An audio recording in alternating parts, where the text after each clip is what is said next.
Pittsburgh, 1996. Jamie, Jake Gyllenhaal, is seen working in an electronics store.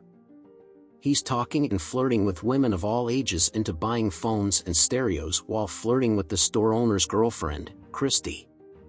Jamie and Christy sneak into the back to have sex, and she accidentally calls her boyfriend on the intercom phone, and he hears them everything. Hello. After getting punched in the face by his boss, Jamie runs out of the store. Later that night, Jamie is at his parents' house for dinner. His father and his sister are doctors, and his bumbling brother, Josh, is rich from owning a medical software company. At dinner, Josh and his wife fight, and he brings up Jamie getting fired, and the family gets on him for dropping out of med school. Jamie blows them off and brings up that Josh is going to help him get set up as a pharmaceutical sales rep. With Josh's help, Jamie goes to work for Pfizer after he attends several seminar classes. After that, Jamie goes out practicing his sales pitch and trying to get doctors to prescribe Zoloft and Zithromax. He is rebuffed constantly by doctors, much to the dismay of his business partner and supervisor Bruce, Oliver Platt, who sees Jamie as his ticket to the big leagues of Chicago so Bruce can be near his wife and kids. Bruce tells Jamie if he can get Dr. Knight, Hank Azaria, to prescribe Zoloft instead of Prozac, then all the other doctors will follow his lead. After trying to chat Dr. Knight up several times unsuccessfully, Jamie flirts with his receptionists and sneaks into the back medicine cabinets to steal all of the Prozac samples and throw them in the dumpster. Over the next few days, Jamie is still unable to raise his sales, so he pays Dr. Knight a bribe of $1,000 to let him shadow him. The doctor accepts, and Jamie spends the day babbling about how Zoloft is better than Prozac. Dr. Knight goes in to see a patient, and Jamie, wearing a white lab coat, pretends to be an intern. Knight's patient is Maggie, Anne Hathaway, a 26-year-old woman diagnosed with an early onset of Parkinson's disease. Maggie tells Jamie that someone broke into her house and stole all her medication, and she gives him a long list of refills that she needs. Later in the parking lot, Maggie stops Jamie while he is throwing away the Prozac medication that he stole from Dr. Knight's medicine closet, and punches him in the face for pretending to be an intern and for looking at her breast. She takes his picture with an instant camera and leaves. Jamie comes home to find Josh, who has split from his wife and wants to stay with him for a few weeks while he finds a place to live. Jamie calls Dr. Knight's receptionist, who he is sleeping with, and gets Maggie's address and home phone number. He calls Maggie and asks her out for coffee. At first she says no, but then she gives in and meets him. The date is basically him being charming and her being rude.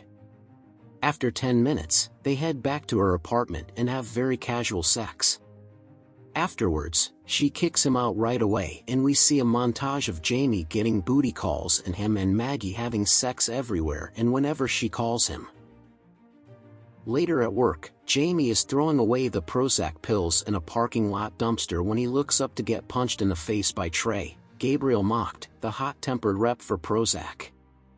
Trey is the top seller in the region and gives the doctors and staff big kickbacks, trips to Florida and Hawaii, for pushing Prozac. He says he knows what Jamie is doing and that he will take him down if he doesn't stop. Jamie gets takeout food and goes to see Maggie at her downtown loft. After briefly discussing Trey, he's married but was seeing her on the side, and Maggie's Parkinson's, she's a waitress in a small coffee shop and has no health insurance. They start to have sex, but Jamie is unable to get erect for the occasion. After a few kind words from Maggie, they just hang out, and she teases him that he should use some new erection drug that his company has developed. The next day before Jamie leaves, Maggie begins having problems with tremors in her left hand, which she hides from him as she pushes him out the door. Jamie approaches Bruce about the new drug, and Bruce says he will look into it. At work, Jamie gets the green light to sell Viagra, and suddenly he is extremely popular and the doctors pursue him. The next day, Maggie is helping senior citizens onto a bus to go to Canada to get cheap prescription drugs when Jamie shows up. Maggie tells him that she will have a relationship with him but that she gets to hate him and slam him to her girlfriends when he dumps her. Back at her apartment after having another round of hot and heavy sex, Maggie talks about how she used to be a painter but since her diagnosis with Parkinson's, she has switched to photography/collages. One night after networking at the bar, Jamie comes home and starts to mess around with Maggie when he starts to hyperventilate and tells her that he loves her and that she is the first person he has ever told that to. A few days later, Bruce and Jamie are talking about an upcoming conference in Chicago and Jamie says he doesn't want to leave Maggie to go because of her illness. Jamie comes home to find Maggie drunk. Earlier in the day, she realized that she ran out of meds and couldn't get to the pharmacy in time to get a refill due to the wait in the clinic. They have a fight and Jamie leaves. After he walks out, Maggie starts to cry and throws her glass of water against a wall for she cannot stop her tremors in her left hand. Jamie comes back and holds her and they make up. Jamie asks Maggie to go to the conference with him. She accepts and while at the conference she gets invited by a woman, who sees her hand tremors, to a Parkinson's convention across the street. She is moved by the people, mostly elderly and middle-aged, and their stories about dealing with Parkinson's. While at the refreshment table, Jamie meets and talks with a middle-aged man whose wife is in the final stages of the disease, stage 4.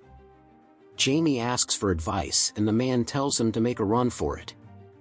The man tells Jamie that he should not be in a relationship with a person with an incurable disease which will lead to a major heartache for both parties as well as his financial ruin over medical expenses as Maggie, whom still is in stage 1 of Parkinson's, will get sicker and sicker with uncontrollable body twitches which will lead to her slow death. This shakes Jamie and, after the convention, Maggie tells him how much she loves him and how happy she is that she found out about the Parkinson's conference and that he is with her now that she no longer has any fear about what her Parkinson's will do. Jamie is beside himself, barely able to hide his insecurity. In a montage, we see Jamie researching all about Parkinson's disease on the internet and at various medical libraries and pushing Dr. Knight for info on specialists to help her find a cure or at least slow the progress of the disease. Over the next few weeks, Jamie starts taking Maggie to specialists and seminars across the country, paying for her to have tests done and maxing out his credit cards on hotel rooms and airfares. At one doctor's office in Boston, Jamie gets angry with a receptionist because their appointment was rescheduled and they had flown in to see the doctor for only that one day. While he is yelling at the receptionist, Maggie walks out and Jamie runs after her. They fight and Maggie says that there is no cure for her Parkinson's and that she isn't having fun anymore. They break up against Jamie's wishes. Jamie is depressed over his breakup with Maggie, but Dr. Knight talks him into going to a pajama party at another doctor's house. Jamie and Josh show up and Josh hooks up with someone right away. Jamie takes Viagra and has a three-way with 2 female coworkers. Jamie wakes up later in pain and sees that he is having a bad reaction to the Viagra. Jamie goes home and starts to pack to move to Chicago when he finds a video that he and Maggie had made of their talking in bed. He realizes that he wants to be with Maggie and goes to the dinner where she works. Her boss tells him that she has left for a med run to Canada and Jamie speeds off after her. Jamie chases the bus down on the highway and gets them to pull over at a rest stop. Maggie gets off and says that Jamie has 3 minutes to talk. He tells Maggie about how she makes him a better person, that he loves her and needs her. They hug and kiss and the movie cuts to yet another montage with a voiceover from Jamie. Please subscribe for more movie